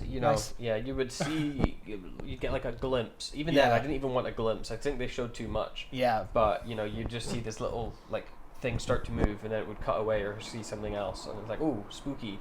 And not knowing is what makes it scary. If they were to show it as like, I'm a little guy, it's not scary anymore. You know? Again, this is just a low budget episode, and it feels tense as fuck, and you feel like you see the monster even though you don't. It's like the boob in Psycho. You're convinced you see a nipple in Psycho, but you never do. Skye, of course, is freaking out because she's on a schedule to kill herself. And the Doctor pretends like things are going fine. But people start poking holes in his excuses, which is great because we're already building the paranoia. We're already building the distrust. I think it also does a good job of showing the personalities that people have when things get bad on this ship. Everybody just starts yelling. No one's listening to each other. Pure panic sets in like immediately, and they are so distrustful of the Doctor, which is this like recurring thing in it. Is the Doctor really struggles to take control in this environment, which normally something he doesn't struggle with. Yeah, you can imagine if Donna Noble was on board, she could convince the passenger. She can convince the passengers that she's been with the Doctor for a long time and he's trustworthy, and you can trust me because I am a human. This episode is just perfect. Literally perfect. The Doctor says everything's fine. Knock, knock. Which is, again, perfect tension. The actors are all looking in different directions because they can't figure out where the sound is actually coming from, really. Keeps on going, knock, knock. Jethro says, who's there? Dee Dee looks at the Doctor to gauge if they should be worried. Everybody looks up as the entity is crawling around on the roof, and there's excellent sound design in this episode. The Doctor Who Confidential episode is focused entirely on the sound team, and as they're doing their job, and it is a really good watch. It's like really fascinating to just watch people in their element. And in the episode, they're like, okay, we can't have Skye be too loud in the mix because otherwise viewers would get disorientated. They would start thinking that Skye is speaking through them rather than Skye just mimicking them. So we have to be careful in how we approach like close-ups, and It is a fascinating watch. The sound design is very good in this episode for sure, and a difficult one to do because you've got this repetition happening. So easy for it to either become incomprehensible or like annoying or something to watch. And the direction of this episode is fucking great as well, because you're only on one set and you're never bored. You're like, it's so difficult to find new angles when you're shooting the same location for a 40-minute episode. And you feel like every shot has something different in it. Like when the lights go off, the shots become more interesting. It's really well directed. We find out that the knocking sound is alive because theories are being thrown out that it's either rocks or something. The metal creaking. Because Biff knocks 3 times and the entity knocks 3 times back. Which is fucking scary. Which, it winds up knocking 4 times when the doctor goes up to it. Yeah, they will knock 4 times. It reminds me of the Master or Will. Sky begins shouting at the hostess, and because she's the most emotional in this episode, the entity goes for her, which is great. The entity first goes for the most emotional, and then the most intelligent, which is very fascinating. Sky is kind of being racist towards... Kind of. I think she's more like you're the figure of authority here. You're the person that's supposed to be in charge of the ship. Why aren't you doing anything? Type of deal, rather than explicitly like, you're below me. But it does feel like there's some element of racism in this episode because, again, the 2 black characters are below the others in class, which is. We'll get into it as the episode progresses because there is a whole lot of otherisms going on in this episode. So everybody's yelling and shouting and the lights go out. Because of the freakiness, and the doctor's trying to get everybody to calm down again. And, some decent acting, them being thrown back and forth. Style. It feels realistic, Obviously, I think if this was a Disney budget, they would have the budget to pivot the set. But of course, when the doctor stands up, Rose just appears on the television behind him, which is, again, remember when the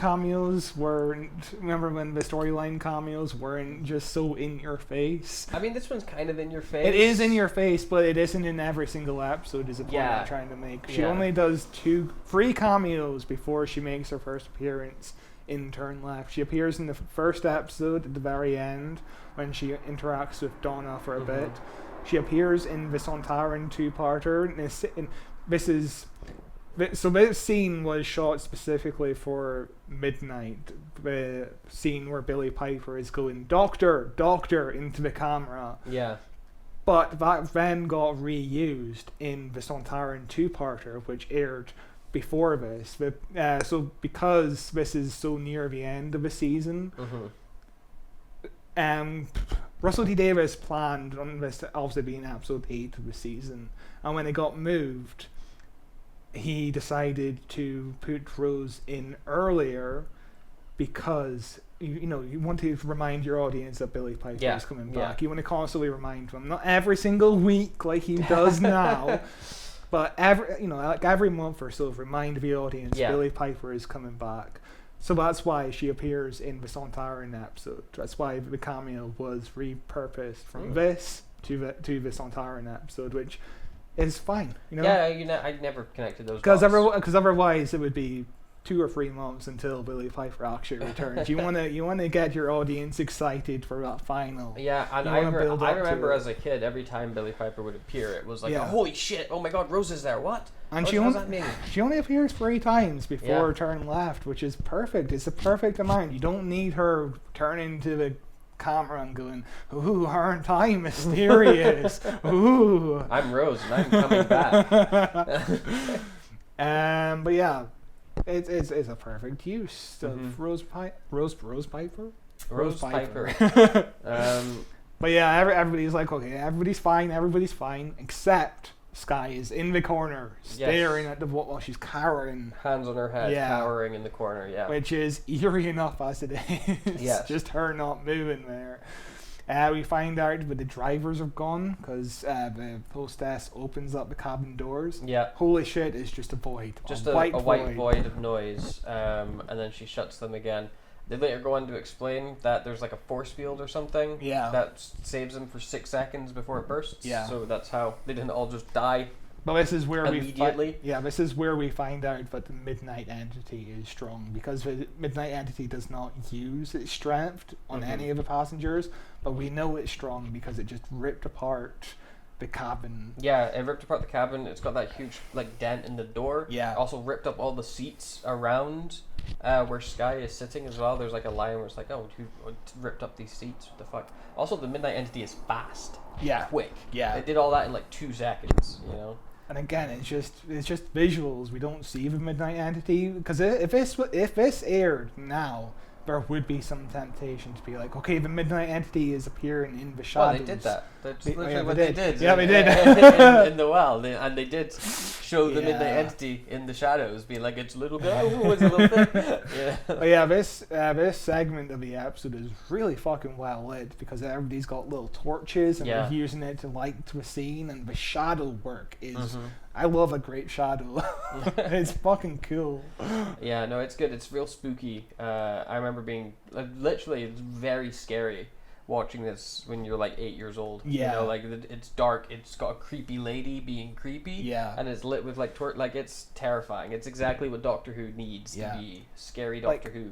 Like, even when you're a kid, you're like, I'm not too sure about all this talking. There's too much talking, not enough spooks. But if you have this lady sitting above David Tennant's shoulder in certain shots, Yeah. and she's looking spooky and she's not blinking, then you are Yeah, petrified. I think the concept and the way that it's done is scary enough that Yeah. even as a child you're not bored by people just in a room talking. You know, you're Yeah. sucked into it because you're like, oh my god, she's terrifying. Yeah. You know, edge of your seat, sort of even behind the sofa type vibes. You know. Yeah, as a kid, I was petrified. I wasn't even sure Yeah. what the episode was entirely about. I did not pick up on the xenophobic sublines, you know? Yeah. But just, it's scary. Yeah, it's just it's like, and that's why it works at its core. It's just a scary idea. And also, know? seeing the Doctor be scared, you're instantly Yes. scared, because you've been following this character for 52 episodes at this point. The Yeah. Doctor never gets scared, so if he's scared, you know shit's about Yeah, to go it's like, down. oh, even the Doctor doesn't know like what this thing is. You know. But yeah, everybody realizes that there's something seriously wrong with Sky. Everybody turns for torches on her. She's not responding. She's not moving. She turns. And her vacant expression, and she moves her head around like a wild animal. Yeah, the she's head all quick. tilts. That's Yeah. fucking terrifying. Like, she does such a great job in this role with the eyes. And there was some debate whether or not to like CGI the eyes so it's like glowing red. I'm You don't very fucking glad- need no, that. makes No. it too cheesy. That's too on the nose. I It's think. scary enough because Yeah. she conveys that she is a different entity. Yeah, that also kind of makes me think of like the beast below. Yeah. You know, when it possesses people, their eyes turn red.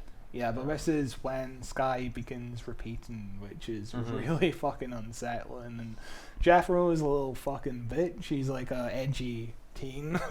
He loves to just add stuff. So he's like, firstly, my name is Jethro, and then Sky repeats, my name is Jethro. And then whenever he's arguing, 666. he just Yeah. yells 666, which I love. It's so edgy. Yeah, Such an edgy again, dude. it's like a little line that gives insight into his character. Yeah, it fits the like for this edgy teenager. That's something that he would say. You know, Yeah. something dumb that he would say.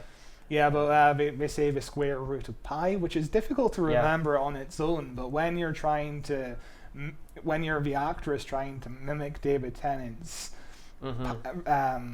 how he the pace that he goes into and saying it. And also, you're saying it after him, so you're you like got a delay on yeah. it, yeah. Have you ever done those speech jammers where you're hearing, where you have headphones on and you're hearing your own voice like on a second delay? Yeah, yes, I and have. then you just start Yeah, stammering. yeah. I mean, I start Oh, stammering I think just you've- talking out loud. But, you know. I think you've done it in a video. I swear to God, you must have. Am I wrong? I don't think I've done it in a video. I feel like there's a psychedelic game in Hobos. I might be wrong. I might be confusing you with Good Mythical Morning. I think that's a good mythical morning, and not psychedelic gaming hobos. But yeah, David Tennant impressed Russell T Davies by going up to him at breakfast one point and saying pi to like the 30th or the 40th decimal. Damn. Which is... It's impressive. I don't know past the 4. I struggled to remember what the first one is. But yeah, everybody is freaking out. The lights come back on. Sky stops repeating. Except now she's only except now she's repeating everybody at the exact same time. Yes, she knows what they're saying at like the same time as they're saying. Which again, the escalation, you immediately move past the repeating, and now it's everybody at the same time, and you don't pick up on it at first because the voice is that kind of like, you know, if you're going from 1 to 10, her voice is like at 2 to begin with. Yeah, it's. But as quiet. Merlin realizes, he's like, Dr. Luke. When he's saying that, it goes up to like a 4. Yeah. The mixing is really great throughout. It's not too much. It's never too low. It's a constant. It's perfect. The whole mixing is very good. We discussed this heavily when we were actually mixing it. It's again, the Doctor Who Confidential episode is just perfect, and I think the actors also kind of were freaked out because when you're being mimicked, it's like she's mimicking my acting, so they really had to get over that kind of psychological sort of. Yeah, they really had to get over that. Yeah. The Doctor and Sky speak in the same shot, which is really great because obviously they're both doing it at the exact same time. Yeah, it's really impressive as well. I love Shamble, Bobble, Dibble, Dooble. Yeah, some classic David Tennant gibberish. I'm surprised we haven't brought that back. Yeah, maybe too niche. Yeah, they love Timey Wimey, but Shamble, Bobble, yeah. Dibble, Dooble is better. They love Timey Wimey too much. Yeah. Of course, there's a whole, Doctor, you're so handsome. Yes, I am. Thank you. The Doctor wonders what the next step will be because he's like, the more we talk, the more she learns. Let's move back. And when they move back to the back of the ship, they recorded this sequence at the back of the ship. It's like 8-minute sequence, all in one take. They kept on doing it all in one take. Oh wow! Yeah. Again, very theater. Yeah, very very theater type. Which I guess makes sense because that scene escalates to a certain point. It starts at like 0 and then goes all the way to 100 because everybody just gets more and more paranoid as the conversation goes on. And the Doctor loses more and more control. Yeah. Like they start off listening to him when he's like, "Let's go to the back of the ship. Let's get away." Like everyone's on board listening to it, and then it's not until they start getting more paranoid and into their idea of like, "Okay, we're gonna kill her," that things start devolving and he starts losing control. You know. But yeah, the Doctor's like, we have 15 minutes to rescue, and hey, she's not strong enough. She only has her voices. She can't even move. It's going to be fine. Fucking wrong, obviously. Because obviously the greatest villain of all in this episode is humankind. Is the people. Yeah. Yes, the people is terrible. But this is where Dee Dee quotes a poem. We must not look at goblin men. We must not buy their fruits. Who knows upon what soil they feed?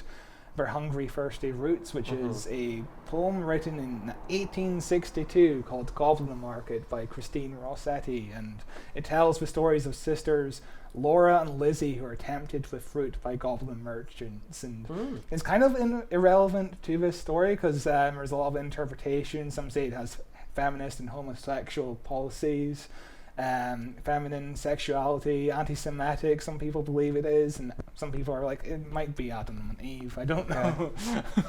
I think it's quite a fun poem. I like its rhythm. I think it's pretty fun. Anti-Semitic. I guess the goblin people are supposed to be Jewish. Yeah, and there's, and it's like a marketplace. Yeah. You know. Yeah. Okay. Their hungry, thirsty roots, Yeah. It could also just be like a fantasy, you know? Yeah. Like it's just they're goblins. But I think Don't eat goblins. They're scary fucking guys. But I think the point is that the Midnight Entity is taking its roots by learning from the passengers, which is why it becomes manipulative. It becomes evil because the passengers are fucking voting to kill the Midnight Entity. It just Yes. it feeds on the paranoia. Yeah. It's a very good episode. It fucking is. So the group basically have a conversation about what's happening. Hobbs is just in disbelief. He's like, she must be ill. Yeah. If she's repeating at the exact same time as It's- us, she must be ill. There's multiple times throughout this episode, even before this bit with Hobbs specifically, where he's the skeptic per Yeah. se, but not even a skeptic. He's just like, no, that's not the way it is. He's been on the trip 14 times. Yeah. The boat never stops. And even then, they're like, hey, it's clearly stopped, so stop saying it never stops, because that's already fucking, like, this escalates into the Doctor being like, I know you have an absolute definition of the universe, Yeah. but, clearly the universe has other plans, which is a great line, and it really shows his personality of being this sort of stuck in his ways, sort of, everything is the way that it is, sort of scientist, which I think is kind of a dumb thing for a scientist to be. Yeah. It's the whole idea, isn't it? You gotta have an open mind. But yeah, if you go back to the reality of war, and you have like 10 characters talking. You have the Doctor, Rose, the two Ranis, Belinda, Yeah. Ruby. You have Rose. Did I say Rose? Yeah. You have Mel. You have Shirley. You have like a couple more characters, and you lose track of everybody because there's just too many people in one scene, and the camera loses track of them.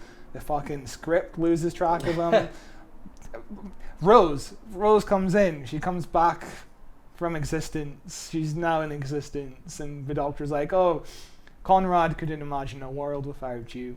And then she just stands in the background and does fucking nothing. Like Russell T Davies used to remember how to write characters all in one room and give them And enough. everyone's got personality Yeah. and dialogue and contributes to the scene. Yeah. Yeah. Yeah. Like the way everybody talks in this scene is just perfection. Everybody has little moments. Mm-hmm. It's just a solid script in 3 days as well. Yeah.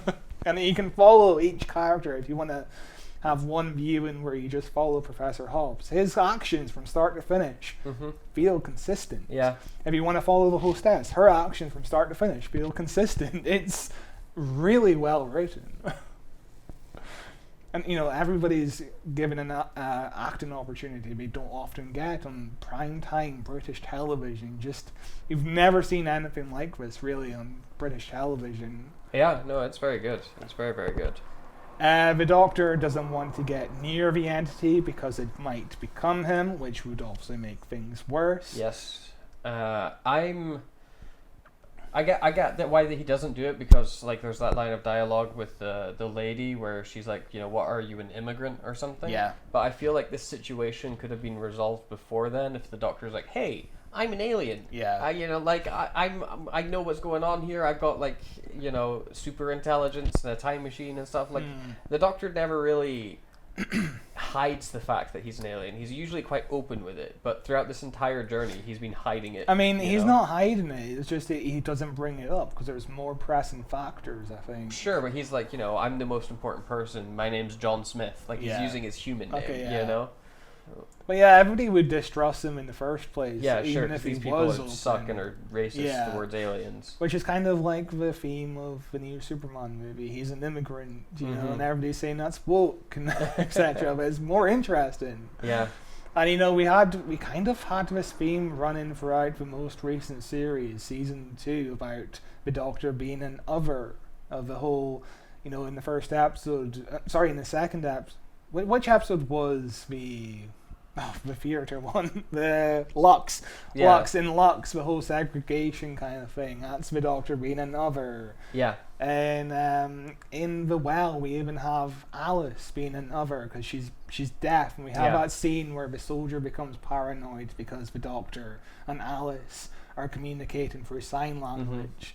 In the barber shop episode, the Doctor is another. This is his home. He feels at home. Yeah. In Lucky Day, at the end of the episode, is the Doctor essentially talking to a person who's anti-immigrant, and he tells them, get off this planet. And in the second to last episode, Wish World, the Doctor has his identity taken away from him. He can't be gay in this world because he's another. That's not allowed in this society, etc. But Russell T Davies is building up this storyline, and he completely drops it to focus on the grannies for some reason and the whole baby angle. Yeah. Like almost had a really good story about an immigrant with Doctor Who, and he just completely drops the ball. Yeah. Well, maybe that was gonna lead into season 3. You know, I think it's really hard to know what the final plan was going to be because they had to do those last minute changes. It should have led into Wish World. When somebody makes a reality where the Doctor can't be gay, when somebody makes a reality for someone who he doesn't want on this planet, make it Wish World. Yeah. You know, the whole, like in Wish World we have people, the disabled people sitting around being like, we're not perceptive to their propaganda because we're outsiders. We are the others. Yeah.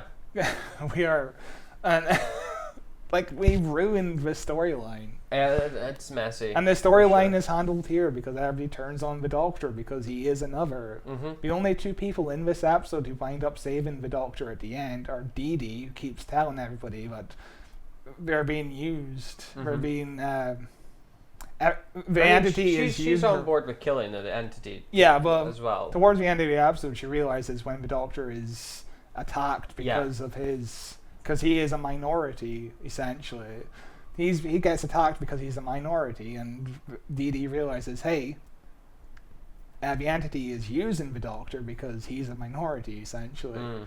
And the hostess picks up on it as well, but only 2 black characters save the day in the end, kind of. Yeah. Everybody else wants to throw the Doctor off the ship. They're all okay with murder, you know, which is where the argument then escalates in the scene that we're at, which is, you know, let's just throw her off. This episode uses that kind of same angle in a more interesting way. It is the hostess that first suggests that they kill. Yeah. You know. Yeah. It's a good episode. Yeah. What else do we have? The entity is learning from their behavior. Most people are fine with throwing her out, except Hobbs initially. He changes his mind though. Biff has a moment of squaring up to the Doctor. He's kind of. You think I'm a coward? I could kill someone. I'm not a coward. Dee Dee points out it takes about 6 seconds for the pressure hold to collapse. That's enough time to throw someone out.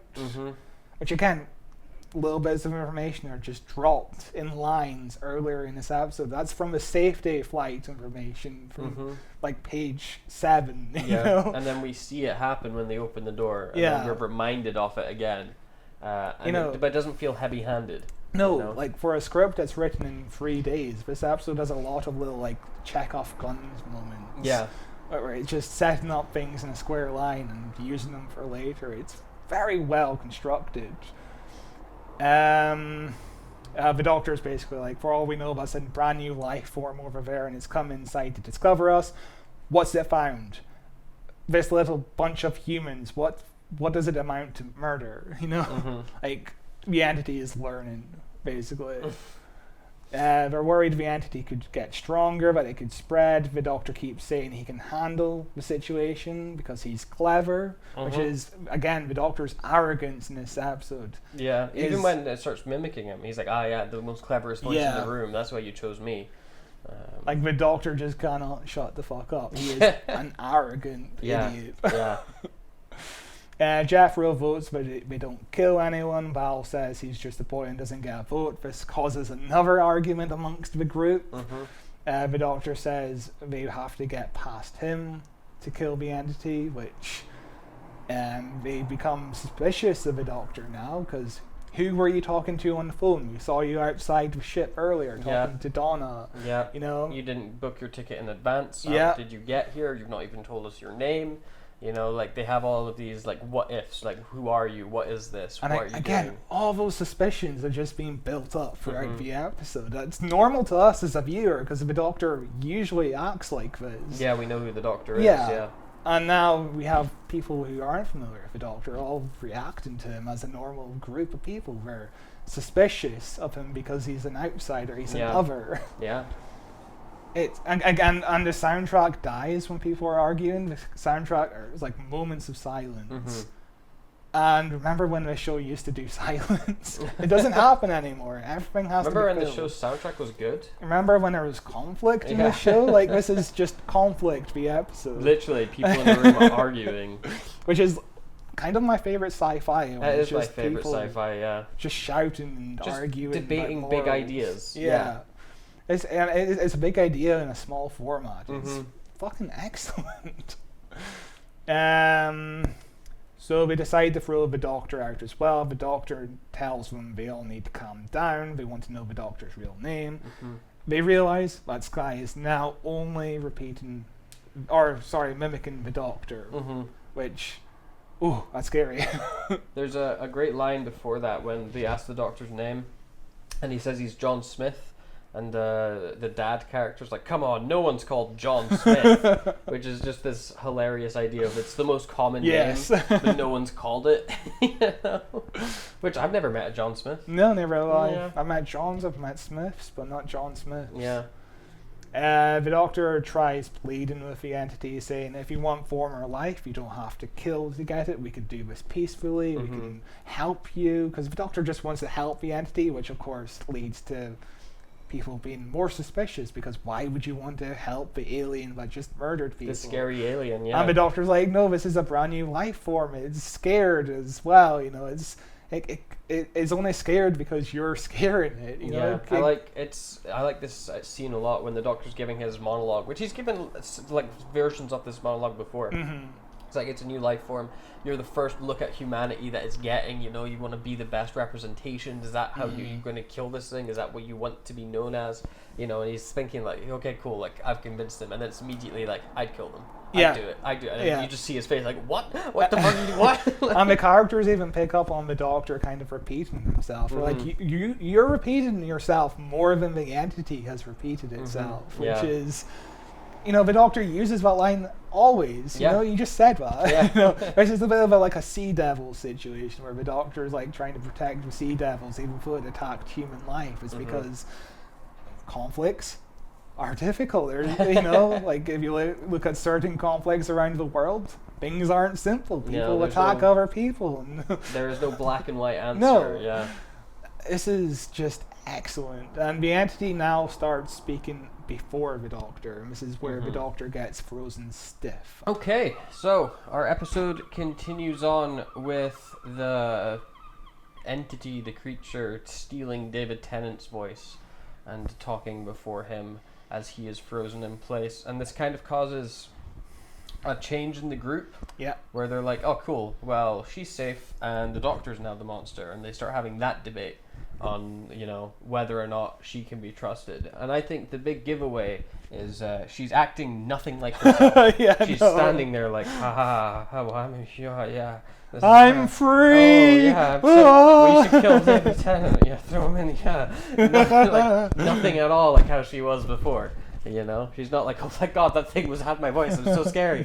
Like, But everybody's automatically believing her because it's convenient. You just had an argument with the Doctor for not being human. Suddenly, oh my god, Sky's back. We have an excuse to kill him now. You know? And it's less of a debate because we know the Doctor is an alien, whereas it's harder of a debate because Sky is human. Yeah. You know, Yeah. Which, yeah, we're getting rid of alien in both ways now. Yeah. Both aliens. But yeah, Hobbs goes over to help Sky up, and this is the moment where he's like the leader of the group now because he believes he has control over the situation. He hopes because he wants to be respected by everyone. It's clear he's not. Like Dee Dee is smarter than him in every way in this episode. Yeah, well, throughout the entire episode, as I said before, he's proved himself to be Yes. this stick in the mud kind of like. He will say something is the way that it is. There's a fucking giant wasp again. Oh, I'm allergic. The unicorn and the wasp. Last episode. He would say that there is this like this is the way something is, even in the face of it being proven that it's wrong. Yeah, no. You know, throughout the episode, constantly. Yeah, this is a part of the episode where he's just desperate to Yeah. prove himself, which, yeah, the entity also uses him. Yeah. This is the entity manipulating the situation, because everybody he's a professor. Everybody automatically believes the professor. He's also human. Everybody believes a human professor. Like, this is where Dee Dee is trying to explain the situation. No, it's clear that the entity... She's still the entity, Yeah, the entity is just draining the Doctor. She is still the entity. Sky is dead, I would presume, right? Yeah, must be. Yeah, so the hostess keeps standing up for Dee Dee again. It's a black character standing up for another black character in this situation, because they both realize, hey, this is kind of propaganda is being used against us. We're kind of used to like the mob mentality being turned on us, which interesting subtext. That's the way I read it, Emily. I'm not sure if you read it a similar way. I didn't pick up on any of the race subtext from it, but I can see how you're getting there, for sure. Having the two minority characters speak out and be the only ones worth listening to, while those dumb white male characters are the brute-headed kind of let's kill them. In other ways, this is a woke episode. Yeah. Any way you look at it, because it's not a coincidence, but Val brings up the idea of a Doctor being an immigrant. Oh yeah, of course, yeah. Like there is. There's definitely something there to be picked apart. There is definitely a theme of otherism in this episode, which. And how we treat something new, you know, and humanity's base response being fear and kill. Remember when this show used subtext, when it wasn't just showing a bunch of disabled characters sitting around in a circle being like, oh, this is propaganda, this is the themes of the episode. Yeah. There's an article in last month's Doctor Who magazine about that scene, and I hate it. Because it's talking about how they think it's such a great scene for representation and disability, and how it was so progressive and awesome to have all of these disabled actors on set doing this role. I'm like, yeah, that's great, but the scene itself, I think, is kind of offensive to disabled people. It is. You know? Shirley's only being used in scenes to point out that, hey, she's disabled. She has no character outside of the fact that she's disabled, which... Rose has no character outside of... Well, she kind of has a character in the Star Beast, but after that she has no character. It's all about how she's trans. She's not even... She's just an extra. Yeah. Like, she's had probably, like, 7 lines since the Star Beast. Yeah. Yikes. You know, it's also just Russell T Davies patting himself on the back. Yeah. I cast a trans actress. Yeah, look at this. Aren't I so progressive and... Yeah, which was a shame, because that scene where Donna and her mum are discussing the idea of, is it okay when I called her beautiful? Was that too, you know... That's a great scene, because it feels realistic. Whereas everything after that, with the whole... you just assume the meets pronouns. I can't remember the line at the end of the episode where they're lecturing him, and we're like, you wouldn't understand what it's like to be a woman or something. Yeah, it's like, he was literally just a woman. Yeah, like not even an hour ago, probably. Yeah. Bizarre, but yeah, the entity is draining the Doctor, and Sky is also still the entity.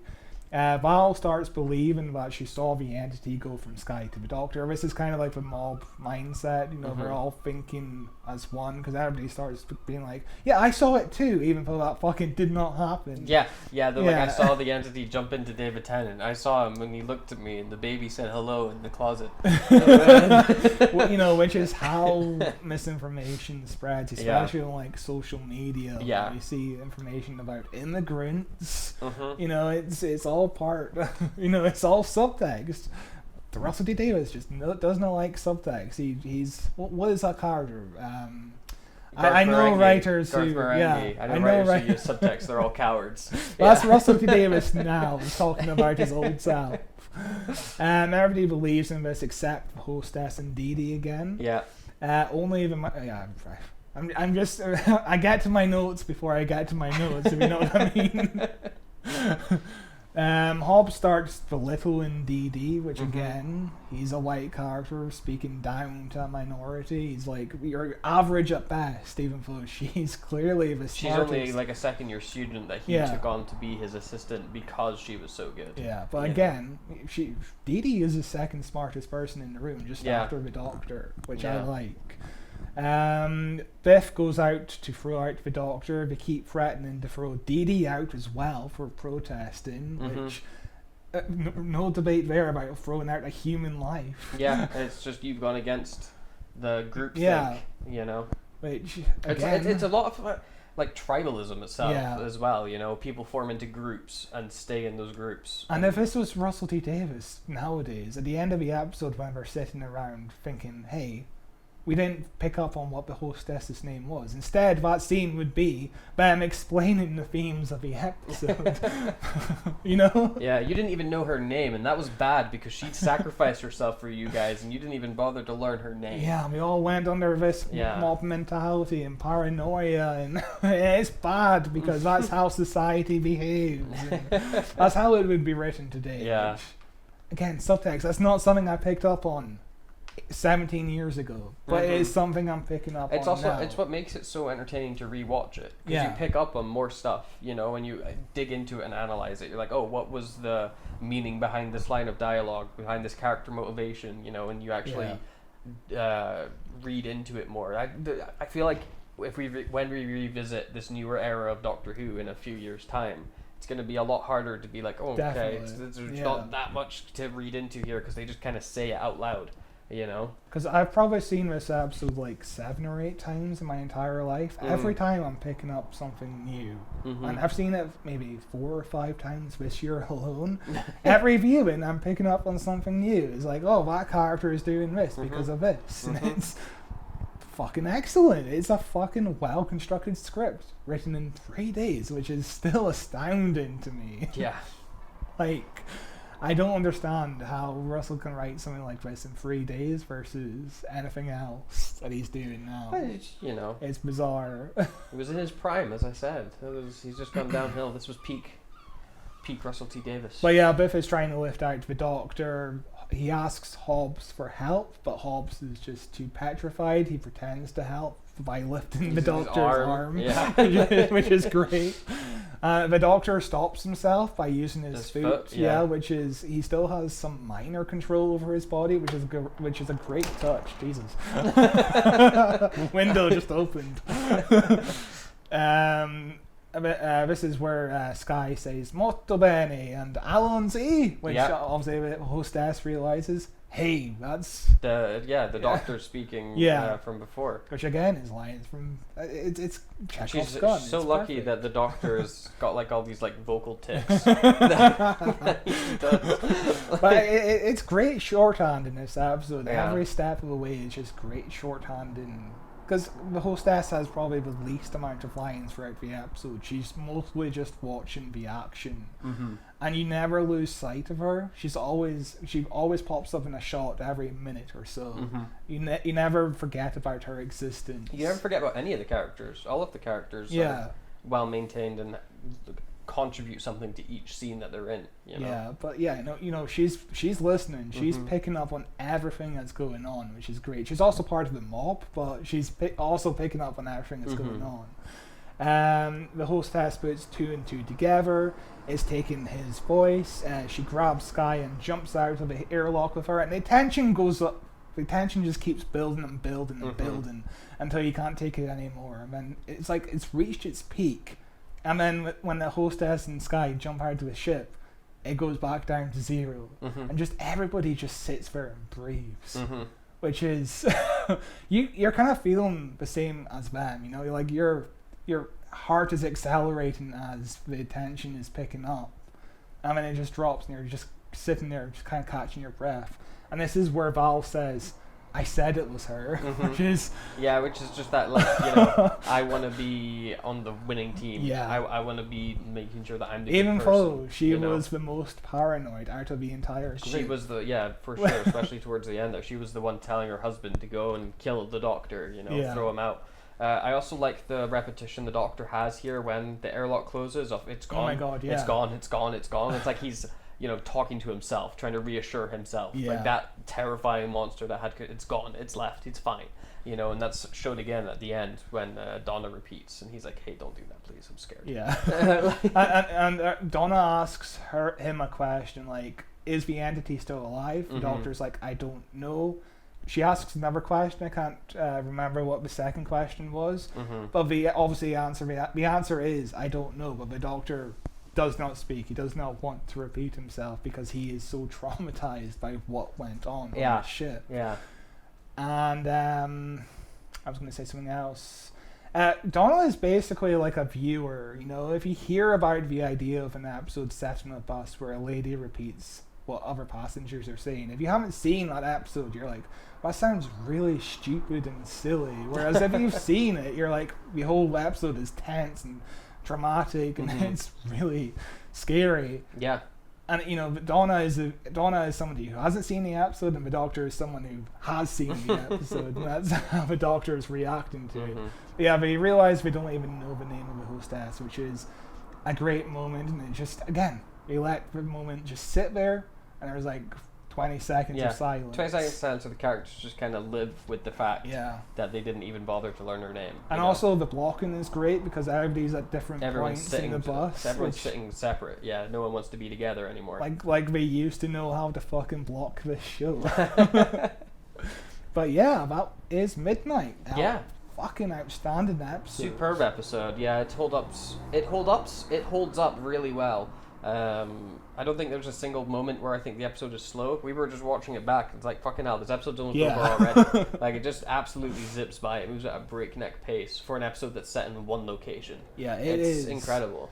Again, like Russell T Davies, when he's writing something under pressure, I think that's when he's at his best. Yeah. Because again, the next episode is Turn Left, also written in a matter of days. Yeah. And that's another outstanding episode that has a lot of political subtext of the whole concentration camp storyline. Yeah. Like, fuck Very me. good episode. We covered that episode on the show, so if you want to know our thoughts on that, go back and take a listen to our Turn Left review. But Midnight still holds the fuck up. It is. It's very good. It is very, very good. I think it's possibly one of my favorite episodes from this era, if not in general. It's so good. Yeah, and if you're thinking we might continue the It's So Good train, then we're fucking not. If you think we're going to continue the I was never bored, I was never disinterested train, we're not. But in 2 weeks' time, we are covering